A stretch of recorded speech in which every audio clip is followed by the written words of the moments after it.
వామ్మో! ఈ ఎండలేంటి ఇంతలా ఉన్నాయి, బయటికి వెళ్ళాలంటే చాలా భయంగా ఉంది. ఎలాంటి జాగ్రత్తలు తీసుకుంటే ఎండ నుంచి మనల్ని మనం రక్షించుకోగలం అని ఆలోచిస్తున్నారా? హాయ్, హలో అందరికీ నమస్తే. ఈరోజు ప్రతి ఒక్కరికి ఉపయోగపడే ఒక మంచి వీడియోతో మీ ముందుకైతే వచ్చాను. ముందుగా నాకు ఒక విషయం చెప్పండి, మీరు ఎండాకాలంలో సహజంగా శరీరాన్ని చల్లగా ఉంచుకోవాలనుకుంటున్నారా? ఇంకా మరిన్ని ప్రయోజనాలు ఈ వీడియోలో అయితే మీకు ఖచ్చితంగా తెలుస్తాయి. ఇంకా చర్మం, జుట్టును మెరుగుపరిచే ఒక ప్రాక్టికల్ సొల్యూషన్ తెలుసుకోవాలా? ఇవన్నీ చాలా ఈజీగా పొందొచ్చండి, ఎక్కువ ఖర్చు ఏమీ లేకుండా. ఇక్కడ మీకు చూపిస్తున్నది ఏంటో మీకు తెలుసా? చాలా మందికి తెలియదు అనుకుంటాను. మరి దీని గురించి తెలుసుకోవాలంటే వీడియో స్కిప్ చేయకుండా చూడండి. అలాగే కొత్తగా మన ఛానల్ ఎవరైనా చూస్తున్నట్టయితే వెంటనే ఛానల్ని సబ్స్క్రైబ్ చేయండి. పక్కన బెల్ ఐకాన్ని క్లిక్ చేసి ఆల్ నోటిఫికేషన్ని ఆన్ చేయండి. ఇక లేట్ చేయకుండా వీడియోలోకి అయితే వెళ్ళిపోదాం. మరొక ముఖ్యమైన విషయం, ఇది మనం తినటం ద్వారా ఈ ఎండాకాలంలో మన ఆరోగ్యానికి ఎంతో మంచిది. అలాగే దీన్ని మన గార్డెనింగ్ మొక్కలకు ఇవ్వటం ద్వారా కూడా ఈ ఎండాకాలంలో మొక్కలకి ఎన్ని ఉపయోగాలు అనేది చాలా క్లియర్గా తెలుసుకుందాం. దీన్ని ఇప్పుడు మరి ఎలా తినడానికి ప్రిపేర్ చేయాలనేది నేను మీకైతే చూపిస్తాను. దీనితో రెసిపీస్ రెడీ చేయడానికంటే ముందు దీని పేరు ఏంటో మీకు ఇంకా చెప్పలేదు కదా. దీని పేరు వచ్చేసి గోంద్ కతీరా అంటారు. ఇందులో 3 రకాలుగా ఉంటాయి. ఒకటి బాదం గమ్, ఇంకోటి గోంద్ గమ్, అంటే అది చలికాలంలో వాడతారు గోంద్ గమ్ము. దాని గురించి మీకు ఐడియా ఉండాలంటే నేను పైన పిక్ యాడ్ చేశాను. ఇప్పుడు ఇక్కడ చూపించేది వచ్చేసి గోంద్ కతీరా అంటారు. ఇది మాత్రం ఎండాకాలంలో వాడుకునేది. ఈ గోంద్ కతీరాలో ఉండే సహజ సిద్ధమైన విలువైన ఔషధ పదార్థాల గురించి, ఈ ఎండాకాలంలో మన శరీరానికి ఈ గోంద్ కతీరా చేసే ఒక మంచి ఉపయోగం గురించి ఈరోజు మనం ఈ వీడియోలో పూర్తిగా తెలుసుకుందాం. ఈ చిన్న గమ్ మీ శరీరాన్ని చల్లబరుస్తుందని తెలుసా? ఎండాకాలంలో నీరసం, డీహైడ్రేషన్ తగ్గించే సూపర్ ఫుడ్ ఇదే.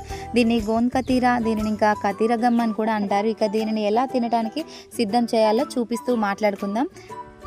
ఇక ఈ గోంద్ కతీరాను ఒక మనిషి డైలీ డోసెస్గా ఎంత తీసుకోవాలనేది ఇక మీకు డీటెయిల్గా చెప్తాను. ఒక మనిషికి డైలీ వచ్చేసి 5 గ్రాముల చొప్పున, అంటే 1 టీ స్పూన్ రోజుకి సరిపోతుంది. దీనిలో ఫైబర్, కార్బోహైడ్రేట్, క్యాలరీలు చాలా ఎక్కువగా ఉంటాయి. దీన్ని నీటిలో 6 నుంచి 8 గంటల వరకు నానబెట్టి షర్బత్, పాలు, మిల్క్ షేక్, లెమన్ జ్యూస్ అలాంటి పానీయాలతో కలిపి తీసుకోవచ్చు. ఇంకా సబ్జా సీడ్స్తో కలిపి లేదా బెల్లంతో కలిపి, చక్కెరతో, నిమ్మరసంతో, తేనెతో కలిపి తీసుకోవచ్చు. అవి ఎలా తీసుకోవాలనేది కూడా నేను ఇప్పుడు మీకైతే చూపిస్తాను. దీన్ని ఒక టీ స్పూన్ 5 గ్రాముల మోతాదులో ఒక మనిషికి సరిపోనైతే నానబెట్టడం జరిగింది. 6 నుంచి 8 అవర్స్ నానబెడితే ఇది మనకు రెడీ అయిపోతుంది. గోంద్ కతీరాను నైట్ నానబెడితే మార్నింగ్ వరకు ఈ విధంగా అయింది. మేము ఎక్కువగా ఎండల వరకు చేస్తాము మా శరీరాన్ని చల్లగా ఉంచుకోవడానికని. నాకు, మా హస్బెండ్కి ఇద్దరికి సరిపోని నానబెట్టేశాను. ఇక ఎవరైనా కూడా నైట్ టైంలో నానబెట్టి మార్నింగే తింటే హెల్త్కి చాలా మంచిది. ఇంకా ఈ గోంద్ కతీరాతో స్వీట్ అండ్ పాయసం రెసిపీస్ కూడా చేసుకోవచ్చు. ఈ గోంద్ కతీరాను మన ఆహారంలో తీసుకుంటే బరువు తగ్గటం, జీర్ణ సమస్యలు, డీహైడ్రేషన్, మన శరీరంలో ఉష్ణోగ్రత తగ్గించి శరీర తేమను కాపాడుతుంది. అంటే సన్ స్ట్రోక్, వడదెబ్బ సమస్య, డీహైడ్రేషన్కి కారణమైన తలనొప్పిని తగ్గిస్తుంది. ఇంకా అజీర్ణం, మలబద్ధకం, గ్యాస్ సమస్యలు, కడుపులో మంట, రక్తపోటును నియంత్రిస్తుంది. చెడు కొలెస్ట్రాల్ను తగ్గించి గుండెను ఆరోగ్యంగా మెరుగుపరుస్తుంది.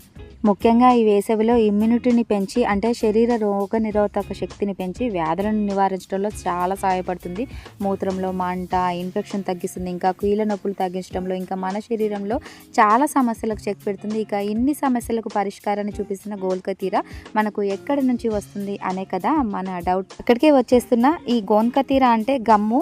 ఇది ఏ మొక్క నుంచి మనకు వస్తుందంటే ఆస్ట్రాగాలస్ గుమిఫర్ అని చెప్పి ఒక మొక్క, నేను పిక్ యాడ్ చేస్తాను ఐడియా కోసం. ఆ మొక్క నుంచి మనకి గమ్ము వస్తుంది. ఇది ఏ దేశం నుంచి వస్తుందంటే Iran, Afghanistan, India, Pakistan, Turkey వంటి దేశాల్లో ఈ మొక్క ఎక్కువగా పెరుగుతుంది.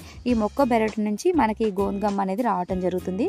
మీకు ఇంకో డౌట్ కూడా ఉంది కదా, ఇది ఎవరెవరు తినాలి, ఎలాంటి వారు తినాలని? ఎవరైనా తినచ్చు, చిన్నపిల్లల దగ్గర నుంచి పెద్దవాళ్ళ వరకు అందరూ తీసుకోవచ్చు. ఇంకా బీపీ, షుగర్ సమస్యలతో బాధపడుతున్న వారు కూడా ఎలాంటి టెన్షన్, భయం అవసరం లేకుండా ఇది తినచ్చు.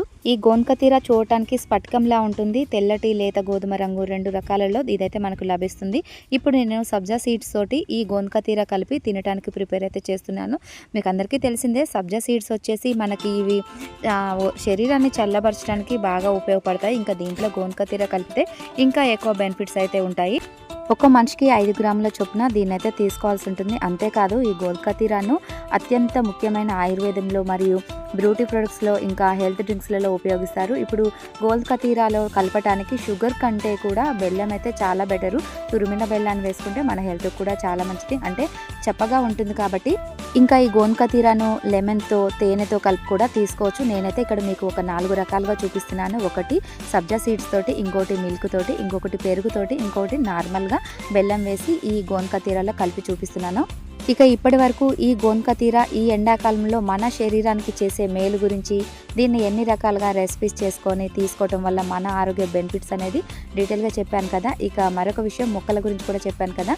మొక్కలకి కూడా ఇది ఇవ్వటం ద్వారా ఎలాంటి ఉపయోగం ఉన్నది ఈ ఎండాకాలంలో అనేది ఇప్పుడు మీకైతే చెప్తాను. ఇక ఇక్కడ చల్లారిన పాలల్లో గోన్కతీర వేసి బెల్లం తురుము వేసి కలుపుతున్నాను. ఇదైతే టేస్ట్ చాలా బాగుంటుంది. ఫ్లేవర్ వచ్చేసి మనకి జున్ను తిన్నట్టుగా అనిపిస్తుంది. ఇక మనం మొక్కలకి ఎలా ఇవ్వాలి ఈ గోన్కతీర అంటే, మొక్క సైజును బట్టి 3 గ్రాముల నుంచి 5 గ్రాముల వరకు నైట్ నీళ్ళల్లో నానబెట్టి మార్నింగ్ కొంచెం ఎక్కువగా వాటర్ వేసి కలిపి మొక్కపై స్ప్రే చేయడం, తర్వాత మొక్క వేరు వ్యవస్థకి అందించడం ద్వారా కూడా మొక్కలు ఈ ఎండ సమస్య నుంచి వాటి ఆరోగ్యాన్ని అవి కాపాడుకునే విధంగా వాటిలో కూడా ఇమ్యూనిటీ అనేది పెరిగి మొక్క హెల్తీగా ఉండి పచ్చగా గ్రోత్ అనేది రావడం జరుగుతుంది. ఎండలు ఎక్కువ అవుతున్నాయి, మన ఆరోగ్యాన్ని కాపాడుకోవడానికి ఈ గోన్కతీరను ఆహారంలో తీసుకోండి. మరి ఈ ఎండాకాలంలో అందరి ఆరోగ్యానికి ఉపయోగపడే గోన్కతీర గురించి, ఇందులో ఎన్ని రకాలుగా ఉంటాయి అనేది, ఇవి మన ఆరోగ్యానికి ఎలా ఉపయోగపడుతుంది, ఇంకా ఇది మొక్కలకు ఎలా ఉపయోగపడుతుంది, ఇది మనకు ఎక్కడి నుంచి దిగుమతి అవుతుంది అనేది, దీన్ని మన ఆహారంలో ఎలా ఎన్ని రకాలుగా వాడుకోవాలి, ఎంత మోతాదులో తినాలనేది మరి పూర్తి డీటెయిల్స్ అన్నీ మీకు ఉపయోగపడే విధంగా తెలియచేశానని అనుకుంటున్నాను. ఇంకో విషయం, ఇది మనకు అన్ని కిరాణా షాపులలో ఇంకా ఆన్లైన్ షాపింగ్లో కూడా అందుబాటులో ఉంటుంది. నేను ఎక్కడ తీసుకున్నాను అనేది కూడా మీకు ఇక్కడ ఒక పిక్ యాడ్ చేస్తాను, తప్పకుండా చూడండి. ఇక లేట్ ఎందుకు, మీరు గోన్కతీర ఇప్పటి వరకు వాడలేదా? అయితే ఒక్కసారి ప్రయత్నించి చూడండి.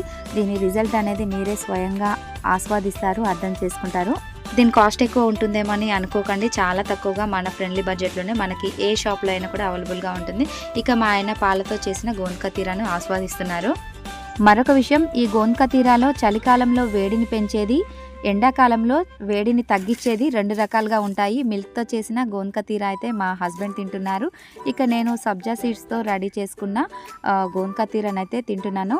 టేస్ట్ వైజ్గా సూపర్గా ఉంటుంది, జెల్లీ జెల్లీగా. అలాగే తక్కువ ఇంగ్రీడియంట్స్, చాలా తక్కువ టైము, చిన్నపిల్లలు కూడా రెడీ చేసుకోవచ్చు.